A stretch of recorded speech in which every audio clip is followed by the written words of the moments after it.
High বন্ধুরা, আমি ফের চলে এসেছি মাছের ডিম নিয়ে।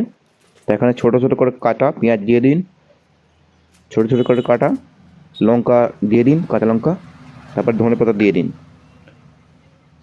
এই সব কিছু দেওয়া হয়ে গেলে স্বাদ মতন একটু নুন দিয়ে দিন। তারপরে এখানে আমি 1 চামচ হলুদ দিয়ে দেবো, ও তারপর 1 চামচ লঙ্কা দিয়ে দিলাম। সব কিছু দেওয়া হয়ে গেলে ভালো করে এটাকে মেখে নিন। লাস্টে একটু সরষের তেলও দিয়ে দিলাম আমি। ভালো করে মেখে নিন সব কটা দেওয়া হয়ে গেলে। এই যে আমার এখানে প্যান গরম হয়ে গেছে, আমি এখানে তেল দিয়ে দিলাম খানিকটা। এরপর তেলটাকে খানিকটা চাড়িয়ে ওই ডিমগুলো 1 চামচ 1 চামচ করে দিয়ে দেবো এর মধ্যে।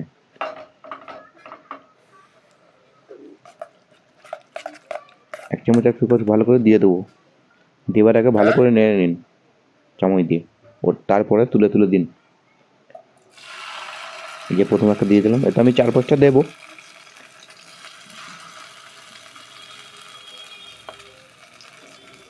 গ্যাসটা একটু আস্তে করে নেবো আমি, মানে প্রথমটা দিচ্ছি তো জোর হয়ে গেলে চুঙে যেতে পারে। এই যে সব কটা দেওয়া হয়ে গেল। এরপর খানিকটা আমি অপেক্ষা করবো এগুলো পাল্টানোর জন্য। তেলটা একটু চাড়িয়ে দিলাম। এই যে সামনে থেকে দেখুন 1 চামচ করে দিয়েছি, তবু ঠিকই আছে বড় বড় মতন। এটা একটু ফুলবে, এটা পাল্টি মেরে দিলাম। এই যে পাল্টি মেরে দিলাম। এই পিঠটা বেশ ভাজা হয়ে গেছে, এবার ওই পিঠটা ভেজে নেব।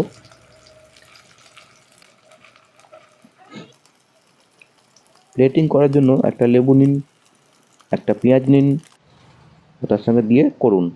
এই যে আমি এখন প্লেটিং করছি না, আমি এমনি দেখিয়ে দিচ্ছি। এই যে এগুলো হয়েছে, অনেকগুলি হয়েছে, বেশ ভালো কড়া করে ভেজেছি আমি। বেশ খেতে খুবই ভালো হয়েছে, আপনারা ঘরে ট্রাই করে দেখতে পারেন।